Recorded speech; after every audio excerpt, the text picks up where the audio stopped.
самое прекрасное. Ну что, слава Богу. Все-таки вниз пойдем? Нет, смотри, сколько мест около сцены. Кому пал?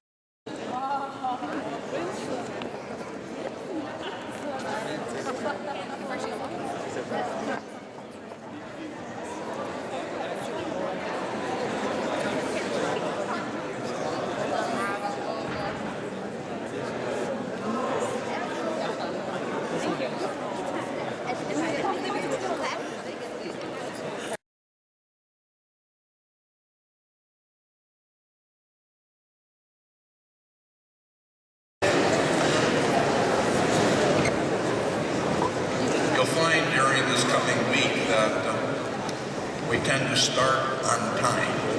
That's important. So, anyway,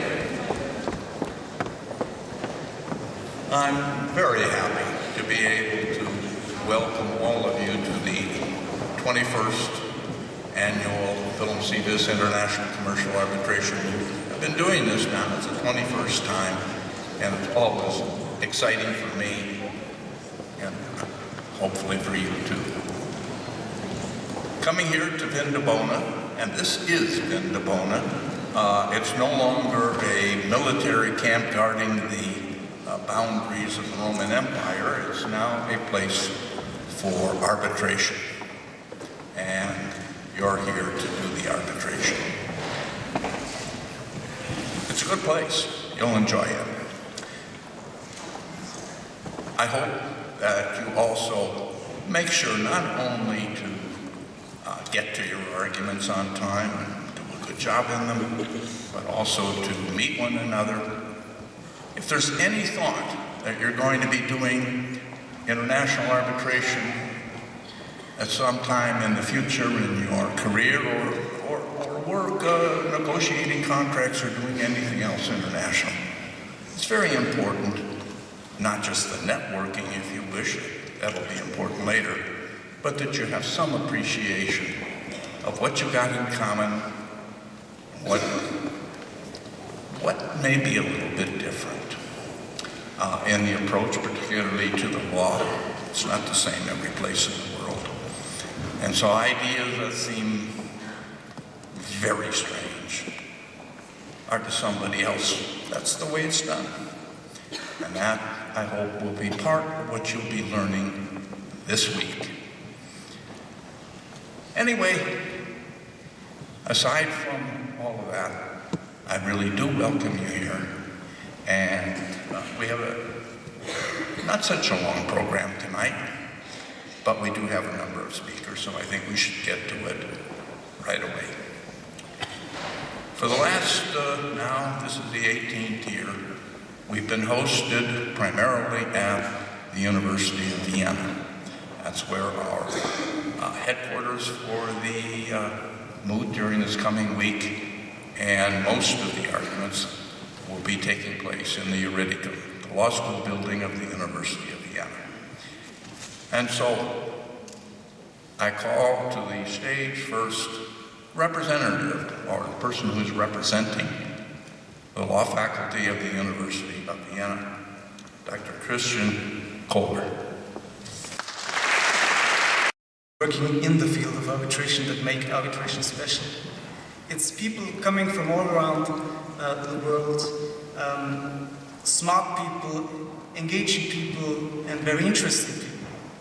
Participating in the Moot made me realize what it means to work in the field of arbitration. So, speaking for the University of Vienna tonight, there's a very, very simple conclusion for all the submissions that I have made. It is a great honor and privilege for the University of Vienna to host generations of great legal minds and the Willem C.Vis International Arbitration Moot Court. There's only the first of the people you'll meet who got their start in international arbitration through the Moot. This last week I was in Miami, where the Congress, biannual Congress, of the International Council of Commercial Arbitration was held. Obviously a worldwide entity, 1,000 lawyers were there. And while I was there, I was constantly being approached by lawyers who were said, I was in the Moot and then they would give the year and they would start to talk about it. You're joining a community. Well, we're in Vienna, Windebona. Yeah. Either one comes out VIAC, Vienna or Windebona International Arbitration Center. In the first 3 years, that's where the Moot was held. We outgrew their facilities. That's when we went over to the Iridium. But we never outgrew the help of the Arbitration Center and of Dr. Werner Nelis. Dear Eric, ladies and gentlemen, it is always a great honor and pleasure for me to welcome you at this Moot on behalf of the Vienna International Arbitral Center and the Austrian Federal Economic Chamber. As at the last openings, I wish to express my admiration about the incredible snowball of effect of this event.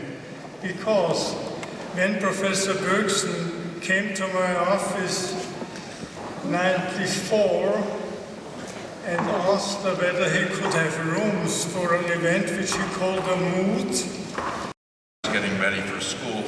The following year, one of the speakers at the opening like this was the dean of the law faculty here in Vienna. Now, this was the 6th year, and carrying forward this child going to school. Well, now in the 6th year, of course, the child does go to school. Kindergarten here, or preschool, Vorschule. Anyway, it is something of a tradition that the child gets a big cone, a big cone filled with candies and sweet things like that. And the dean gave me a tute. It wasn't filled with the candies. That was it. Now the child's 21 years old.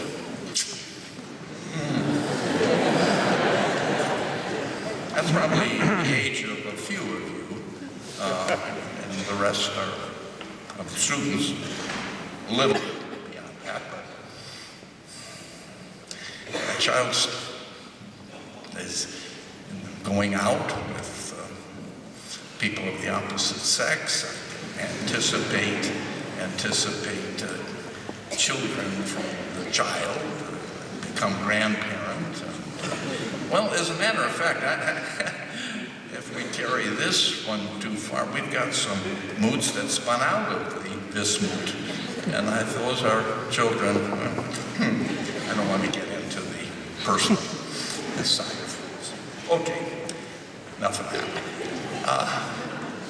Every year, we use as the rules of, not of the Moot itself, but of the arbitration taking place within the Moot. We use the rules of one of the sponsoring arbitral organizations. This year, it is CXI, the Belgian arbitration institution, and I welcome to the floor Professor Johan Irau to speak for CXI. CXI is a Brussels arbitration institution. We are proud that you all have made acquaintance with the arbitration institution of Brussels. We have a long tradition of being present at the Moot. I may say not as CXI, as an arbitration institution, but as the different universities from Belgium that have been here with student teams. Because some of you may be wondering what the letter word CXI stands for.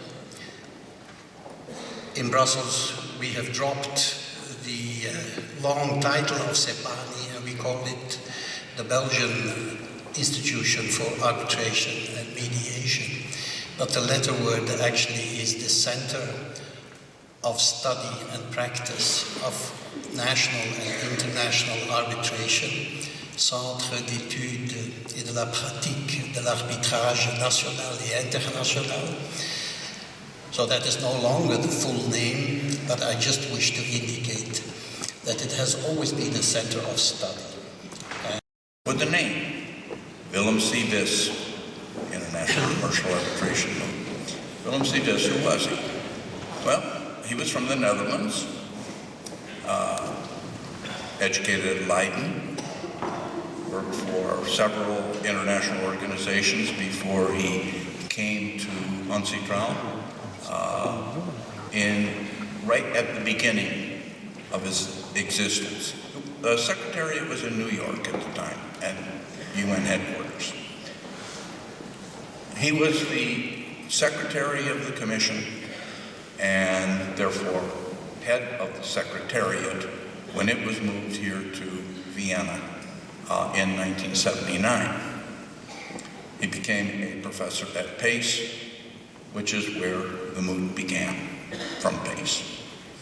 So, that's an aspect of connection with UNCITRAL. The Moot, the idea that grew into the Moot, was first made at a Congress on International Commercial Law, organized by UNCITRAL on the 25th anniversary of its existence, held in the General Assembly Hall of the United Nations in New York. And a lawyer, Michael Schur was his name, from New York, suggested the use of a moot as a means of making students aware primarily of the sales convention. But of course, if you're going to have a moot. Thank you, Eric. Ladies and gentlemen, good evening. It is a pleasure for me to welcome you to Vienna and to the 21st Willem International Commercial Arbitration Moot on behalf of the Secretary of the United Nations Commission on International Trade Law.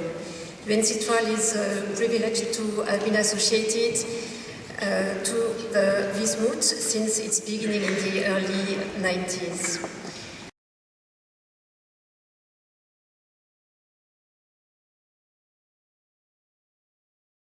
Of you to the wonderful city of Vienna, which it actually is. And as the president of the Moot Alumni Association, I want to reiterate what already has been mentioned today, that while you have worked hard on the memoranda, while you've prepared with a lot of work and hours of practice rounds to compete in the orals this week, it is also important to understand that the Moot really is about coming here to Vienna, getting to know all your fellow students, getting to know the arbitrators, all the professionals who are here, and to make the most out of this opportunity, to develop your career maybe, but also your personal life by making the most out of this, by getting to know other legal cultures, other cultures as such, by meeting all the wonderful people that are here this week. And as the Moot Alumni Association, it is our goal to give you a platform to make the most out of this opportunity. On the one hand, after the Moot is over, by joining the MAA and working with us on publishing the Vienna Journal, on organizing conferences on the occasion of the future Moots, on working on our international law project, which is partly a case translation project. On the other hand, we contribute to the cloud abstracts database, and thereby The MAA has organized for you. You won't regret it. When we first organized the Moot back over 20 years ago now, and we thought about what are the things we want to have happen, and the social life of the students here was part of what we wanted to have happen, not just to make it enjoyable, all that was part of it, but also for what I've already said. It's an important, very important part of what you can get out of the Moot.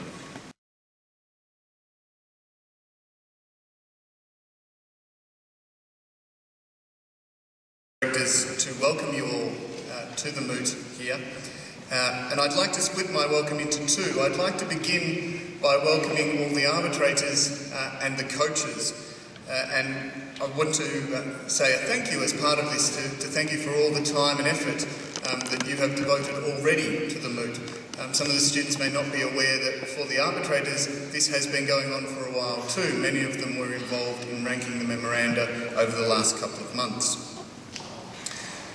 To the students, welcome. It's probably something of a cliche, or you may hear it a few times this week, but simply by being here, you have already won. The Moot is a competition, but it's an educational experience that necessarily involves a competition. All the work that you have done so far is what will pave the way for you in your future careers. That's what really counts. And this leads me to an important point, and that is that since you've already won and you've done all the hard work, this week is also about having fun. I'm sure many of you over the course of the past few months have started to dream about the Moot problem. A fair proportion of you will be telling jokes about the Moot problem. And what I think you will all have in common is that your friends from your ordinary everyday life will not have a clue what that joke means. The wonderful thing is that everyone in this room would get it.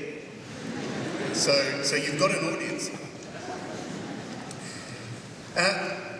To give you a sense of some of the sort of the size of the event that you're part of, we have, and these are round figures, but we have roughly 2,000 students involved, we have roughly 900 arbitrators involved, we have roughly 350 coaches. There's a bit of overlap between the coaches and the arbitrators. And over the last 6 to 8 months, we've sent out about 20,000 emails. So it's a wonderful, wonderful event, and it's very pleasing to see you all here. I now turn to some administrative announcements. I would like to thank the arbitrators who have registered and who going through the scheduling process. We had some IT difficulties, and I'm very grateful for the patience, or we're very grateful for the patience people have shown. We do have some slots available for arbitrators still, and I would be grateful if arbitrators who are able to volunteer to take extra hearings or the like, or who haven't yet got a hearing but wish to have one, to please see me after the Moot. I'll be standing over to the left of stage as you're looking at it. We have also, to the teams now, we have also had 1 or 2 teams withdraw just in the last 24 hours, and that necessitates a change to the schedule. So a new schedule, or an updated schedule, has been posted on the Moot website, and I would encourage all teams to look at that this evening. But I can tell you that the teams that have been impacted by the change in the schedule in the last 24 hours are the Charlotte School of Law, ELTE University, Georgian Technical University, Humboldt University, King's College London, Pace University, Perm State University, Pontifical Catholic University of Sao Paulo, the School of Excellence in Law, Tamil Nadu, Dr. Ambedkar Law University, Chennai, and Chantal University. So if those universities in particular, or those teams in particular, could look at the website, you'll see an updated schedule there. Thank you.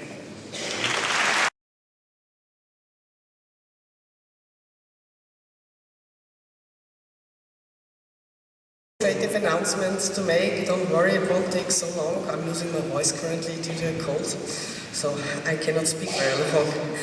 The oral hearings start tomorrow, and we have 4 different venues.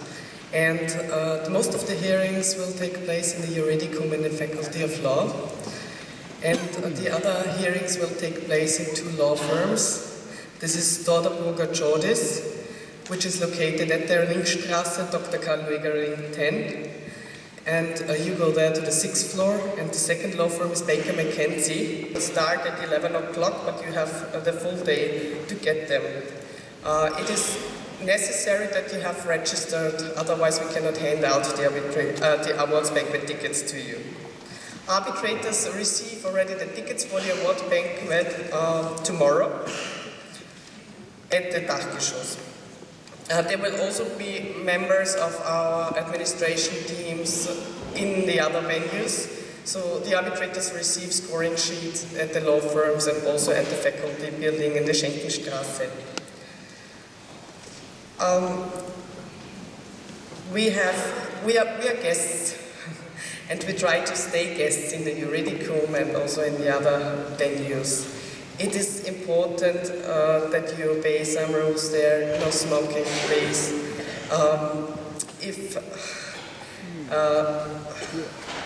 I think no smoking, yes. That's the most important rule. If you're interested to be an arbitrator, my colleague Chris Key told you to approach us afterwards. In particular, in the other locations, we're looking for reserve arbitrators. And especially at the morning rounds. That brings me to the evening program. I've been asked for Passover. An evening is organized with a wonderful dinner of 4 courses for a kosher menu. And this is co-organized by the Moot Alumni Association. And if you would like to go there, this is Monday evening at 7 p.m. I would ask you to register at the MAA desk. The menu costs and for the drinks are €33, and they would ask you for an advance payment.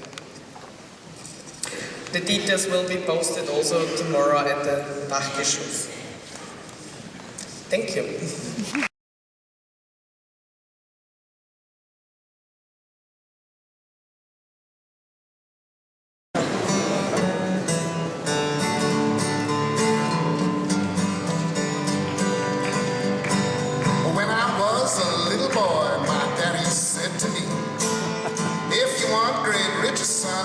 You should be. You can deal in goods from cars to cars and earn more than enough. But don't buy or sell cross-border, son, cause that's awfully risky stuff.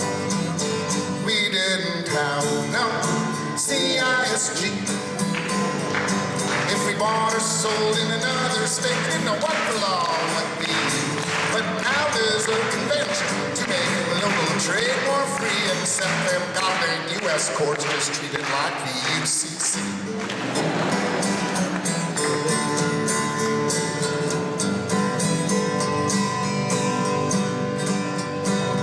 As a young man, I took up those words my daddy said. I became a merchant, traded goods to earn my bread. But I would not buy or sell beyond the borders of my state. Cause if the deal was not domestic, none could tell my legal fate. We didn't have no CISG.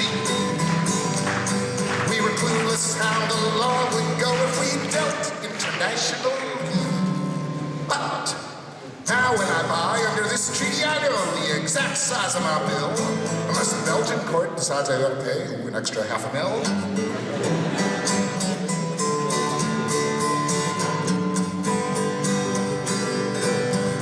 But now there is a treaty when I buy or sell a farm. I can deal with folks from everywhere, from Isle to Zanzibar. And the goods I buy, why they're always fine, and my buyers, they never sue. Why, I hardly need a lawyer. Yes, my life's perfection true. Because we have that CISG.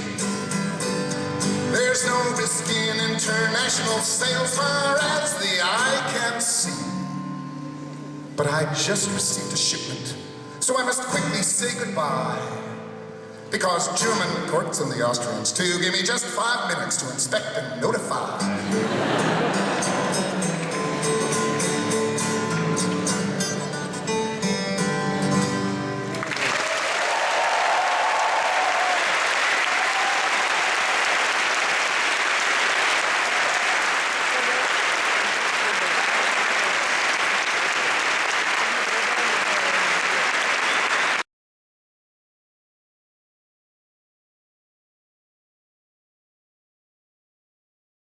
Very generous but very wise investment in allowing our students to have the extraordinary educational opportunity of the Moot.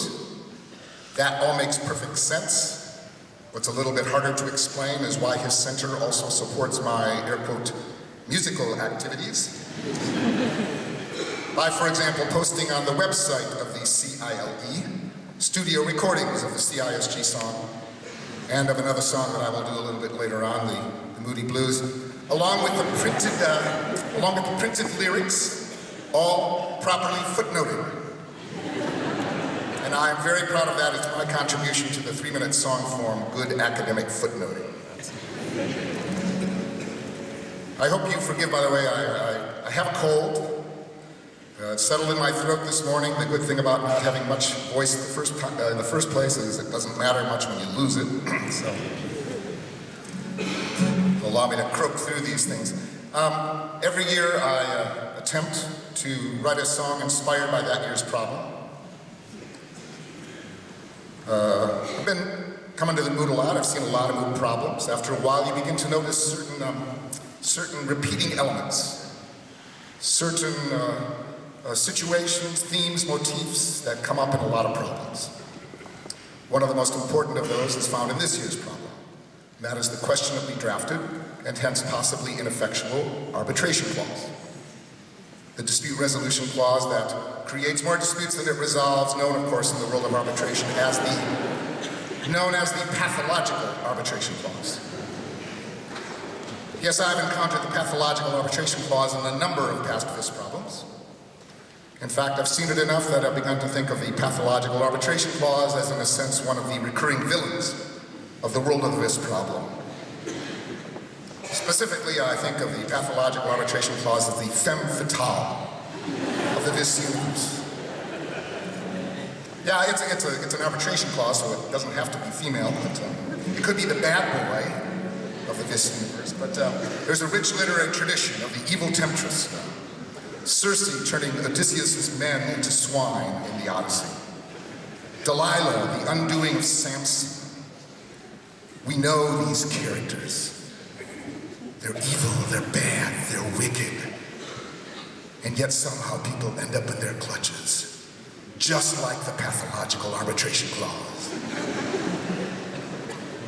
So I know that I may have encountered the pathological arbitration clause a number of times in the past, but for you, the students participating in this year's Moot, this may be your first run-in with this sinister siren, with this evil temptress. And so I thought perhaps a song of warning might be in order.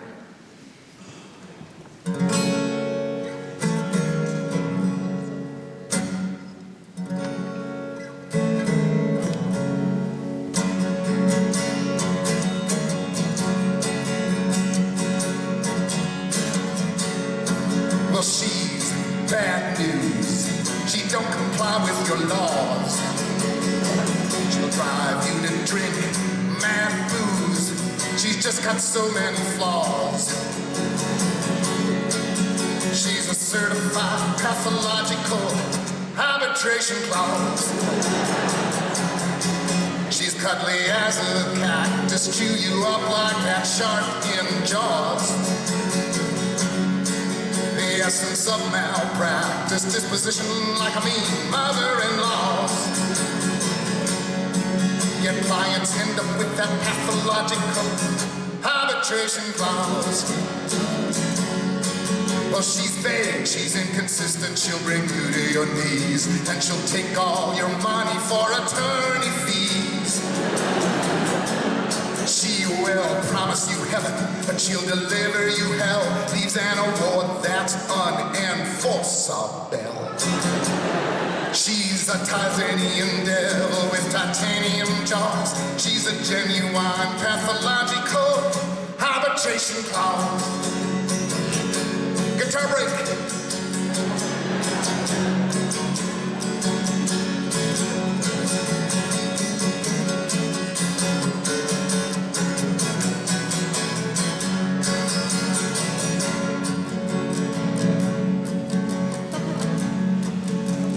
Pathological arbitration clause. She's a pathological logical arbitration clause. She just ignores your precious laws. She's a diagnosed pathological arbitration clause.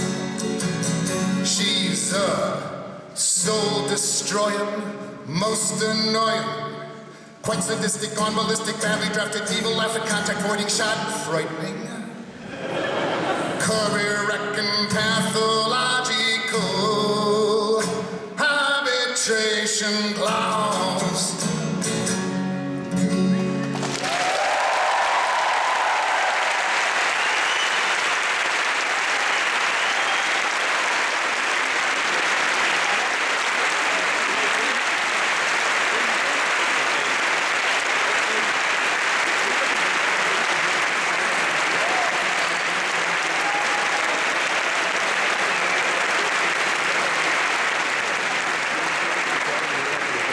I kind of hope that in some small way, that song contributes to the growing worldwide recognition that arbitration rocks. Well, it's time for me to wrap things up here so that the opening ceremonies can be brought to a close and we can all get to the reception, have a chance to socialize and relax a little bit before we really get down to business tomorrow. But I do have one more song I wish to perform here. It's a song about the mood itself. And as I note every year before I perform it, if I don't do it now, when the heck will I ever do it? This does seem like the right audience, I've got to say. Yes, it's a song about this great, amazing, wonderful educational event that Eric Bergsten created and nurtured to such extraordinary success. And that is now the administration of which has now been taken over by a remarkable group of 3 people. Eric is a pretty hard act to follow. That's why they had to get such extraordinary talented people as Chris, Patricia, and Stefan to take over the administration of the Moot. And it's great to know the Moot is in great hands and will continue to flourish. The reason it's been so successful, of course, is because it is provides such an extraordinary educational experience for you, the students participating, the Mooties, as I know, of course, you know you're called. And the reason it is such an extraordinary educational experience is because it demands so much of you. It requires a huge investment of your time, energy, and talents, and then it repays you many-fold for that investment. But there's a cost. There's a price. Being a Moody is a rather all-consuming activity while the mood is going on. It tends to crowd out other aspects of your life. In particular, it has seemed to me in my observations as a coach, it's tough for Moodies to maintain much of a social life while the mood is going on. This is a song about that aspect of the mood, and it's called The Moody Blues.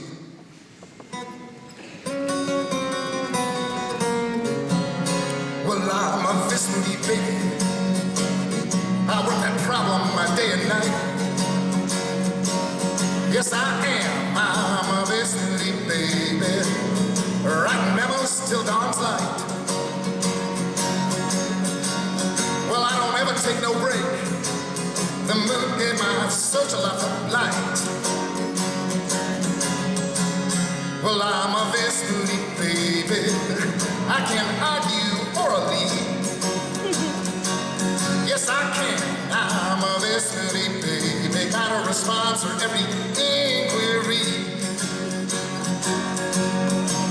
Just do not ask me about my love life, cause the mood took that away from me. Well, I'm sick of studying substance, CISG coming out my ears, and I've had it with procedure, arbitration rules driving me to tears. So now if you ask your software goods if it's custom designed, I'll suggest you take a delivery right where the sun don't shine, cause I'm always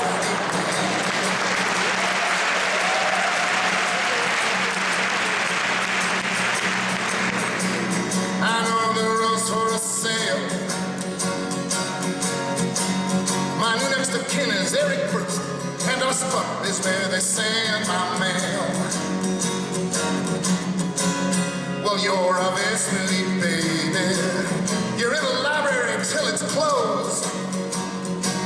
Yes, you are. You're a Vesely baby. That problem's got you engrossed. The only time you get high is when you climb up to the darkest shows. And when you got to Vienna, you found movies everywhere. They were all bright and good-looking, fancy clothes, nice hair, and cars you hadn't had a date since stars were shown in the night above. That's when you realize that you're in the mood for love, 'cause you're a biscuit baby. You just move till you're blind. Well, your team, it may advance, but your love life has been left behind. Well, we're all this movies, baby. Please sing this with me. We're all this movies, baby. Come hear what we say. We're all this movies, baby. One more time. We're all this movies, baby. V.I.S. all the way. Our personalities took a beat, and our love life is as dead as a nail. Our new next of kin is Eric Bergsten, and our club is where they send our mail.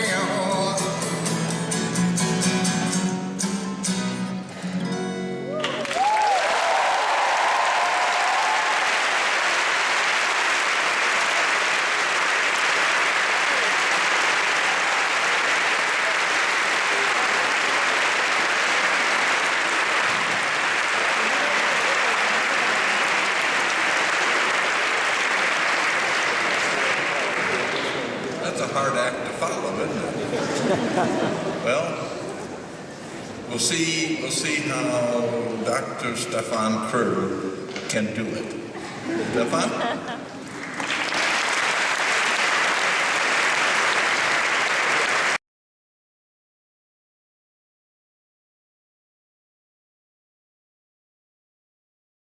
It's an impossible act to follow. Dear Mooties, friends, colleagues, it's a great pleasure to be here and to talk about a recurrent topic which you have heard in all the various presentations, the Moot spirit. And in principle, you have just seen the embodiment of the Moot spirit.